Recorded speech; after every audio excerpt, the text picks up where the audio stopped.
말씀을 보게 되었습니다. 코로나는 우리의 이야기에만 집중하게 한 것 같아요. 이게 어렵고 저게 힘들고 또 어떻게 될까? 그런데 우리의 이야기가 아니라 하나님은 뭐 하고 계시나? 하나님은 무슨 일을 하고 계신가라는 것을 오늘 하나님이 좀 보기를 원하십니다. 여러분, 하나님이 우리 인생의 계획을 디자인하시고 이루어가고 계시는 것입니다. 10년 뒤에, 20년 뒤에, 30년 뒤에, 할렐루야. 예. 하나님이 우리의 인생을 디자인해 나가시는데 그 모습을 보도록 토기장이의 집으로 초대하는 거예요.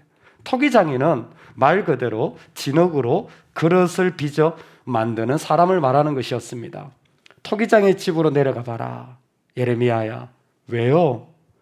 거기 토기장이가 하는 모습을 보면 그게 내가 하는 모습이란다. 물레가 있는데 아래쪽은 발로 계속 힘을 주어 돌리면서 위쪽은 손으로 진흙을 모양을 만들어가는 거죠. 쫙 만들어가는 거예요.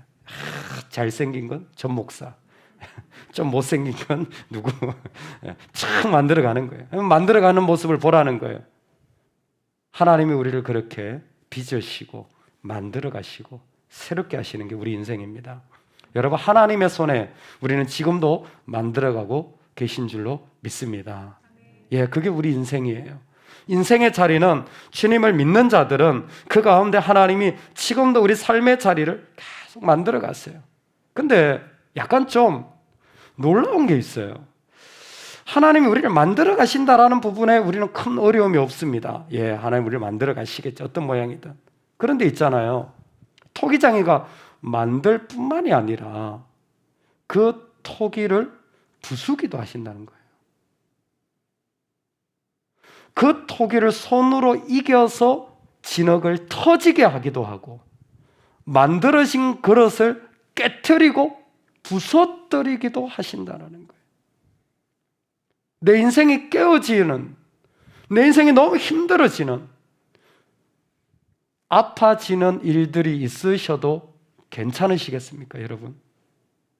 만들어지는 건 참 아름다운 일이죠. 야, 너무 멋진 일이에요. 그런데 반대로 터지고 부서지고 깨트려지는 일들이 우리 가운데 있다면, 아니 그것도 무슨 사람이 그러거나 무슨 환경이 그런 게 아니라 누가 그렇게 깨트려요? 하나님이 깨트리신다라는 거예요. 하나님이 그 진흙을 깨트리시기도 하신다라는 겁니다. 본문의 말씀의 의미는 유다가 하나님 앞에 회개하지 않으면 그 나라가 망하게 될 것이라는 것이죠. 여러분, 하나님 우리를 보시고 때로는 우리 삶의 자리를 깨트리셔서 하나님 앞에 아름다운 모습으로 세워가기를 원하시는데 깨트려진다라는 모습을 우리는 잘 받아들이지 못하는 것 같습니다. 토기장의 모습은 사실 대단히 중요한 성경의 이미지입니다. 왜냐하면 처음 창세기에 하나님이 그 흙으로 사람을 뭐 하셨어요? 빚으사 그러신 거예요. 똑같은 요제르라는 단어예요. 하나님이 그 흙으로 사람을 빚으신 거예요. 토기장의 모습이 그대로입니다. 빚어서 하나님의 형상대로 우리를 만드신 거예요. 흙으로 빚고 코에 생기를 불어넣은 게 우리입니다. 중세 랍비였던 라시라는 분은 바로 하나님이 빚으셨다라는 것을 이렇게 설명했습니다. 사라질 먼지와 거룩한 생명을 만나게 하셨다. 사라질 먼지와 금방 없어질 건데, 그러나 영원한 생명을 결합시킨 게 인간이라는 거예요. 그게 하나님 빚으신 모습이라는 겁니다. 여러분, 우리가 하나님 아름다움의 모습을 가졌는데 죄가 들어오면요, 욕심이 들어오면요, 이 땅에 조금만 뭔가 내가 이루려고 하면요, 금방 내 삶이 만만치 않다라는 걸 느끼게 되어지는 거예요. 내 안에서 하나님의 생명의 성령의 법이 나오기도 하고 내 안에서 사망의 법이 악한 것들이 나오기도 하는 것이 인간인 것 같아요. 에베소라는 교회가 있습니다. 참 우리 인간의 모습을 잘 설명해 줬어요. 처음에 하나님을 사랑했어요. 그런데 어느 순간에 보니까 하나님을 떠나버린 거예요. 하나님의 아름다운 모습이었는데 그 모습이 점점 없어질 수도 있는 게 인간이더라는 거예요. 그래서 에베소 교회를 설명하면서 하시는 말씀이 뭐냐면, 에베소 교회야, 너희가 어떻게 처음 사랑을 버렸니? 처음 사랑을 왜 잃어버렸니? 우리는 처음 사랑, 첫사랑이라고 하면 처음 내가 예수님을 만날 때 사랑이라고 말하는데, 다시 말하자면 그거 아닙니다. 여러분, 첫사랑은 내가 예수님을 만날 때 사랑이 아니라 순전한 사랑이에요. 주님만 사랑하는 것을 첫사랑이라고 부르는 겁니다. 우리는 예전보다 점점 더 좋아지고 성화되어져 가는 성령의 인도하심과 성령의 예수 그리스도의 중보가 있는 인생이에요. 할렐루야. 우리가 떨어지면요, 천국 못 가요. 지금 뭐냐면 성화되어서 마지막에 영화, 주님과 같은 모습의 단계까지 이러는 거예요. 내 능력으로? 아니요. 그리스도의 중보하심과 성령의 인도가 우리를 계속 만들어가는 거예요. 자꾸 첫사랑하면 옛날에 내가 처음 만났을 때 참 그때 좋았는데, 아닙니다. 그 첫사랑은 시기적으로 그때가 순전했었기 때문에 그렇게 말했을 수는 있지만 온전한 사랑을 말했던 거예요. 에베소 교회가 대단히 뜨거웠던 교회예요. 어디에 보면, 사도행전에 보면요, 바울이 선교 여행을 마지막으로 마치고 이제 로마로 향할 때였습니다. 마지막 끝에 어디였냐면 밀레도라는 항구에서 그 에베소 장로님들을 만나요. 사도와 장로님들이 그게 만져가지고 얼마나 뜨겁게 포옹하고, 할렐루야, 우리 주일마다 이렇게 탁 뜨겁게, 권사님 너무너무 보고 싶었어요. 어머, 집사님 너무 보고 싶었어요. 목사님 너무너무 보고 싶었어요. 할렐루야. 그러는 분이 많기를 소망합니다. 근데 그게 보면요, 눈물과 겸손으로 기도했다 그랬어요. 사도와 장로님이 그 먼 길을 와가지고 무릎을 꿇고 막 포옹을 하면서, 나의 달려갈 길과 주 예수께 받은 사명, 곧 하나님의 은혜의 복음을 전가하는 일을 마치려 하면 나의 생명을 조금 더 귀한 것으로 여기지 아니하노라. 그 비장한 사도의 마음, 그리고 뜨거운 마음과 더불어서 그 성도님들도요, 안 가시면 안 되냐고, 그러나 하나님의 길을 간다면 우리가 기도하겠다고 눈물로 했던 뜨거운 교회였어요. 그게 에베소 교회예요. 근데 있잖아요, 시간이 지나면서 그 뜨거운 것 순수함이 사라진 거예요. 복잡해지기 시작했어요. 이유가 많아지기 시작했어요. 그랬더니 어떻게 해요? 그 사랑이 없어져 버린 거예요. 첫사랑은 처음의 사랑이 아니라 뭐라고요? 순전한 사랑. 그냥 좋았어요, 교회가. 그냥 예배가 좋았어요. 그냥 목사님이 좋고 그냥 성도님이 좋았어요. 그런데 어느 시점이 되니까 뭔가 말이 많아, 이유가 많아. 그래서 에베소 교회랑 뭐라 그런지 아세요? 주님 대단히 구체적이세요. 네가 어디에서 떨어졌는가를 확인해봐라. 네가 어디에서부터 떨어졌는가? 뭐예요? 불순종한 거, 작은 원망들이 쌓인 거, 타협하기 시작한 거. 그러면서부터 뭐예요? 온전했던 순전했던 마음들이 사라져가는 거예요. 그게 없어져가는 겁니다. 회복해라. 안 그러면 촛대를 옮겨버리겠다. 촛대를 옮겨버리겠다. 우리가 그런 사람들 사랑했는데, 정말 주님 때문에 정말 처음 예배 왔을 때, 교회 왔을 때 얼마나 회복이 되고 은혜가 되었는데, 제 결혼 생활은 저한테 참 큰 은혜의 자리인 것 같아요. 저는 우리 청년들이 빨리 결혼했으면 좋겠어요. 주님을 어떻게 따라갈 수 있는지 제일 잘 배우는 것이 결혼인 것 같아요. 여러분도 그러시죠? 너무너무 좋으시죠? 좋아 죽을 지경이죠? 미국에서 돌아와가지고 제가 뜻한 게 아닙니다. 제 계획은 다른 거였는데 하나님이 개척을 원하셔서 갑자기 우리 교회를 개척하게 됐잖아요. 바로 이 자리예요. 바로 여러분, 제가 볼 때 왼쪽 편에 지금 악기가 있는 자리가 사무실이었고, 그렇죠? 그 다음에 우리 성도님들이 앉아 있는 자리에 뭐 계단도 있고, 그게 거실 겸 저희 방 겸 교회 교육관 겸 그리고 식당 겸 뭐 이렇게 그리고 거기 화장실도 있고 주방도 있었어요. 저희 방이 전pe 한 2평 반, 3평, 7년을 거기서 살았잖아요. 아마 제 아내는 기억하지 못할 거예요. 왜? 저만 기억하는 거니까. 저 평생 기억할 것 같아요. 어느 날 토요일이었어요. 토요일은 보통 저는 주일을 준비하는 바쁩니다. 그래서 다른 거 하지 않아요. 그래서 사무실에서 열심히 말씀 준비를 하고 있었어요.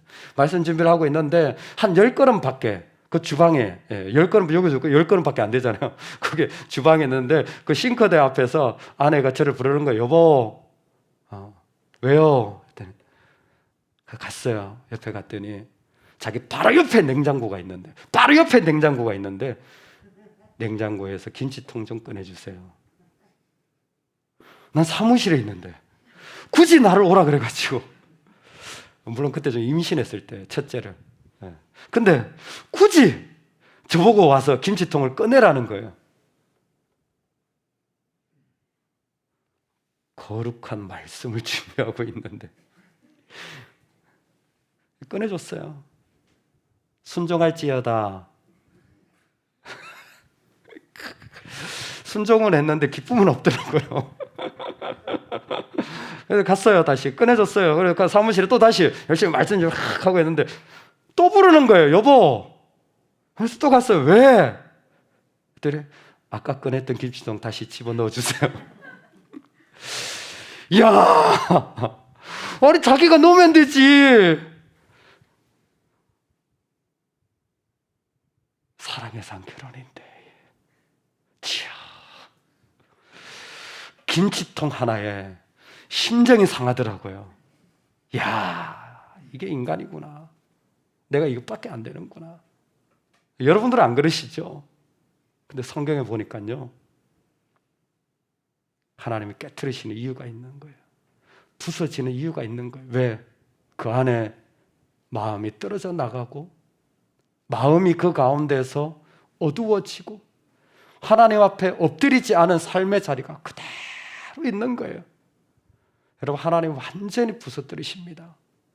그 전에 돌아오시기 바랍니다.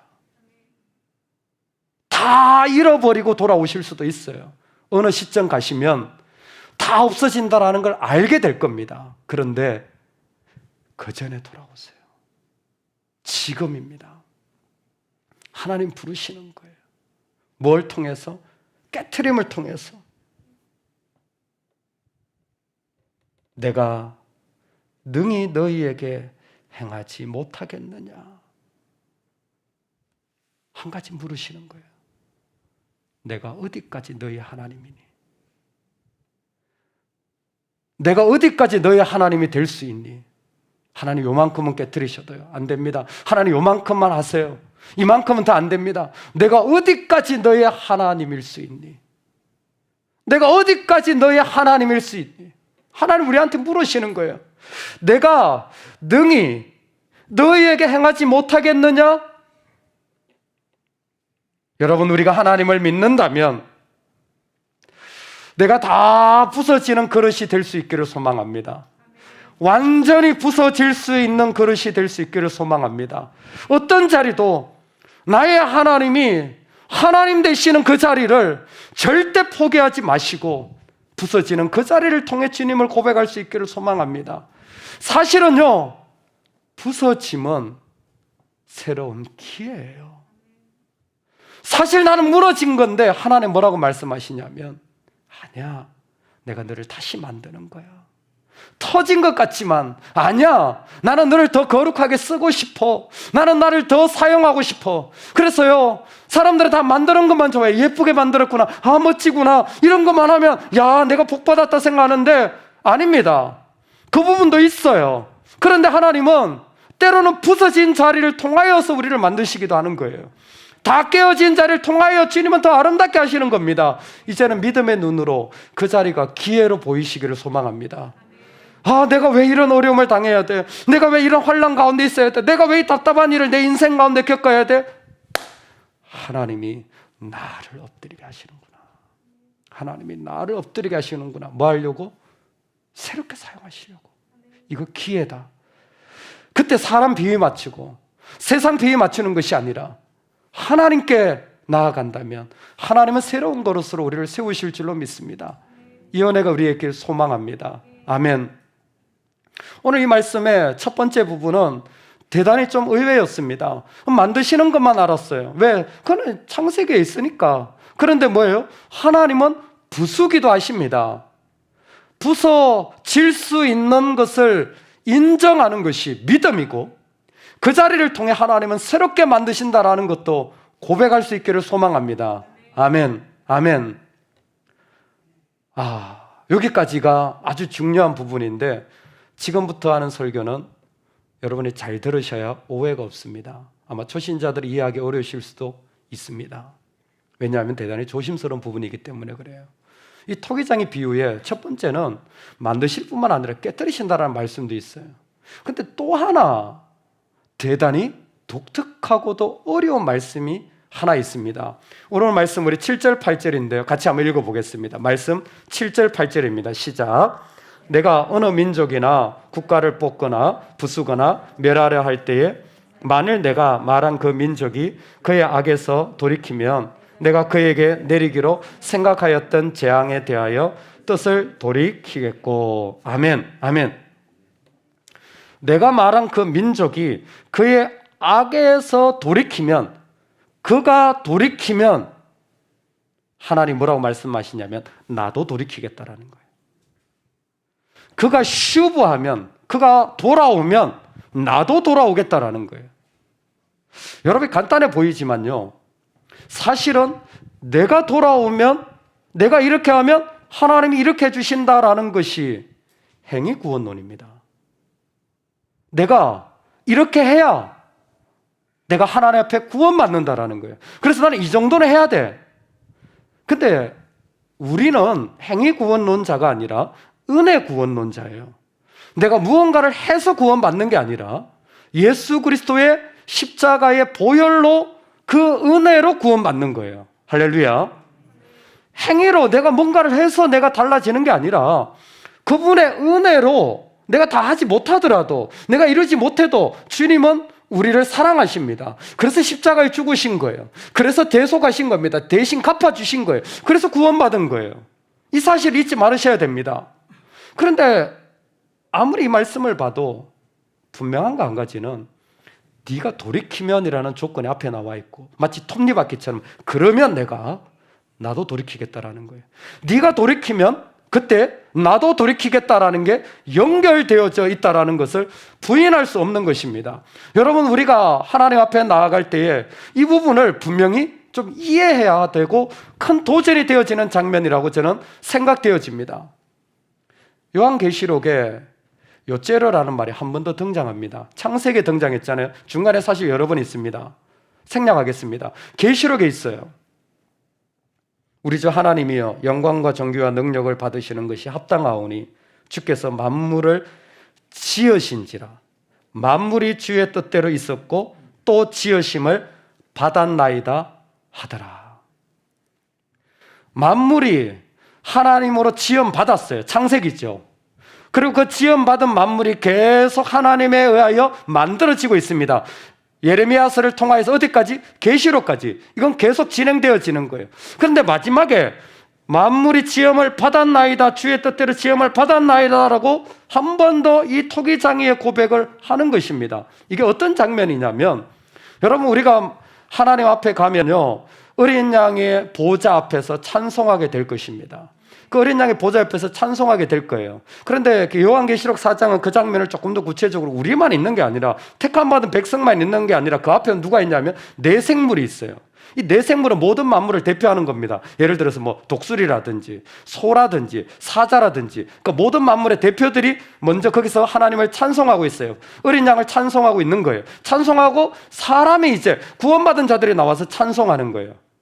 그런데 네 생물과, 즉 이 땅의 만물과 구원받은 사람의 차이점이 있어요. 똑같이 찬양하는 것 같지만 얘와 내 생물, 사람 차이점이 뭐냐면, 우리 주 하나님이여 영광과 존귀와 능력을 받으시는 것은 합당하오니 라는 고백입니다. 주님은 합당하십니다. 다른 말로 하면 내 안에는 항상 주님을 찬송할 이유가 있는 거예요. 사람들은 날 가난뱅이라 불러도, 사람들은 날 망했다고 불러도, 사람들이 이것밖에 안 된다고 할지라고 말해도 구원받은 자에게는 항상 찬송할 이유가 있어요. 찬송할 이유가 사라지면 그게 소예요, 소. 그게 소예요. 소는 찬송할 이유가 없어요. 근데 사람은 찬송할 이유가 있어요. 어떤 상황에서든지 내가 하나님을 합당하게 찬송할 이유. 정말 어려운데 기꺼이 하나님께 나아가는 예배 자리로 나아가는 거예요. 근데 하나님 뭐예요? 그 받은 찬송을 받으시고는 하나님의 역사로 하나님의 영광과 은혜를 이루어 가신다라는 거예요. 나는 여기에서 정말 작은 내 삶의 그 작은 이유를 드렸는데 그것을 하나님은 슈브로 받으시고 하나님은 더 큰 하나님의 영광의 슈브를 일으켜 나가신다라는 겁니다. 제가 내년 하나님 허락하신다면 우리 작년 수련회를 한번 하면서 성막 특강을 하고 싶어가지고 준비를 하고 있는 게 있습니다. 성막에 대한 알고는 있지만 조금 더 구체적으로 하고 있는데 좀 준비하다가 깜짝 놀랄 만한 자료를 알고는 있었지만 참 너무 큰 도전이 되었습니다. 여러분, 성막을 만들 때 광야에서 모세를 통해 하나님이 성막 전문가를 세웁니다. 기술자죠. 부살렐, 오홀리압이라는 사람들이에요. 대단한 사람들이에요. 이 사람들은 그냥 소위 말해서 망치 하나만 가지면 그냥 다 만들어내는 기술자일 뿐만 아니라 리더십도 있는 거예요. 그 부살렐과 오홀리압이 거기에서 그 모든 것을 진두지휘합니다. 정말 박수해 줄 만한 능력자들이에요. 탤런트가 대단합니다. 그런데 그 성막을 만드는 데 있잖아요. 그런 사람이 있는가 하면 이름도 없는 여인들이 등장을 해요. 여인들이 이름도 없어요. 이름도 말하지 않아요. 그냥 여인들이에요. 당시에는 되게 그렇게 사회적으로 인정받지 못했던 그룹이었는데 여인들이 등장해요. 여인들이 왜 등장합니까? 이 여인들이 하나님 앞에 녹거울을 드리게 됩니다. 녹거울, 노수로 만든 거울이죠. 아마 귀중품일 거예요. 여러분 집에 있는 그런 보석 같은 그런 거죠. 여러분 다 있으시죠? 예, 어떤 청년이 이렇게 이렇게 손에 이렇게 네일을 했는데 옆에서 야 그거 다이아몬드냐 그랬더니 이거 100캐럿짜리야. 네가 100캐럿이 뭔지는 알고 100이라고 얘기하는 개념을 몰라. 아주 그냥 다이아몬드에 소중한 거예요. 여성들한테는 아마 귀중한, 지금도 그렇지만 귀중한 거였을 거예요. 근데 그걸 드리라는 거예요. 이 귀한 걸 드렸으니 하나님 법궤를 만드셨습니까? 아니요. 그러면 성소에 있는 등대를 만드셨습니까? 아니요. 그 귀한 걸 드렸는데 하나님 뭐 하셨냐면 물두멍 만드셨어요. 그 놋을 녹여가지고 물두멍을 만드셨어요. 물두멍이 뭐냐면 소위 말해서 물을 담은 그냥 대야입니다. 세워놓은. 왜요? 제사장이 손 씻으라고. 왜요? 제사장이 손 씻지 않고 들어가면 하나님의 진노로 죽게 돼요. 제사장이 죽게 되면 이스라엘의 거룩이 사라져요. 이스라엘의 거룩이 사라지면 그들은 모두 진멸된 거나 마찬가지입니다. 녹거울 하나 드렸을 뿐이에요. 근데 이스라엘의 생명을 하나님 일으켜 나가시는 겁니다. 여러분, 우리가 톡이라고 말할 때 그와 같은 거예요. 내 미약한 걸 하나님께 드렸을 뿐이에요. 근데 하나님의 영광의 재료를 사용하시는 거예요. 어제 우리 지체들이 어르신들을 섬긴다고 나눴는데 그 중에 한 지체는 정말 말 그대로 마지막 남은 전 재산, 코로나로 위기가 땅바닥까지 왔어요. 근데 마지막 남은 통장의 잔액을 주일날 광고 듣고 나도 그 어르신들 섬기는데 동참해야지 해가지고 그거 드린 거예요. 그게 준비를 해서 기부를 한 거예요. 세상에 볼 땐 그게 얼마라고. 아마 그 금액 얼마 안 될 거예요. 모르겠어요, 저는. 하지만 하나님 보실 때는 아름답고 생명의 도구로 사용하시는 거예요. 아마 방문하신 분들은 느끼셨을 거예요. 얼마나 위로가 되었을지. 우리가 그런 사람들이에요. 나는 별거 아닌데 하나님 앞에 내가 부서져 드린 그 자리를 하나님은 더 귀하게 사용하시는 거예요. 할렐루야. 얼마나 영광스럽고 아름답습니까? 십자가에 죽기까지 복종하신 예수님이 바로 그렇게 하신 거예요.